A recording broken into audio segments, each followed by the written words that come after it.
Just to go back a little bit before Henry dies, something sort of sad happens. Have you heard of the White Ship? Oh, yeah. Yeah, okay. So the story of the White Ship is another sort of set piece in the story of the kings and queens of England. It can't be overlooked. It's like an important event.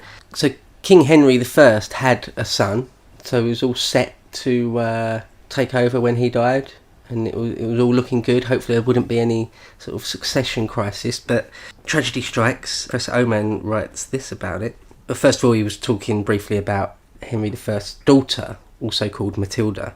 Quote, "The end of her brother had been strange and tragic.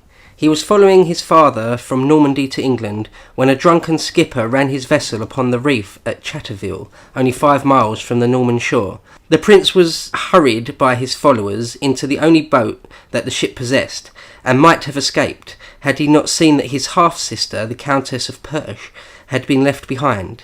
He bade the oarmen put back, but when they reached the ship, a crowd of panic-stricken passengers sprang down into the boat and swamped it. The prince was drowned, and with him his half-brother Richard, his half-sister, the Countess of Perche, the Earl of Chester, and many of the chief persons of the realm. Only one sailor lad survived to tell the sad tale of the White Ship. When the news of the death of his only legitimate son reached the king, he was prostrated by it for many days, and it was said that he was never seen to smile again, though he lived for 15 years after the disaster.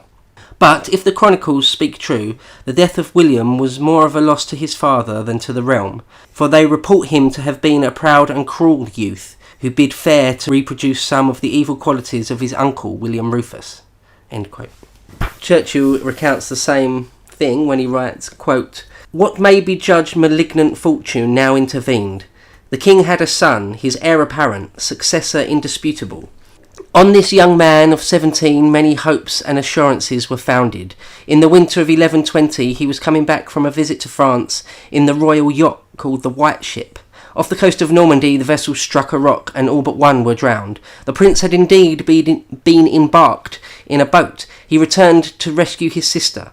In this crisis the principle of equality asserted itself with such violence at the ship's side, so many leaped into the boat that it sank. 2 men remained afloat, the ship's butcher and a knight. 'Where is the prince?' asked the knight above the waves. 'All are drowned,' replied the butcher. 'Then,' said the knight, 'all is lost for England,' and drew up his hands. The butcher came safe to shore with the tale. None dared tell it to the king. When at last he heard the tidings, he never smiled again. This was more than the agony of parental grief for an only son. It portended the breakdown of a system and prospect upon the consolidation of which the whole life's work of Henry stood. The spectre of a disputed succession glared again upon England.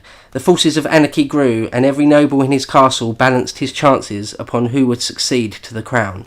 End quote. And, of course, ultimately there is that civil war between Matilda and Stephen of Blois,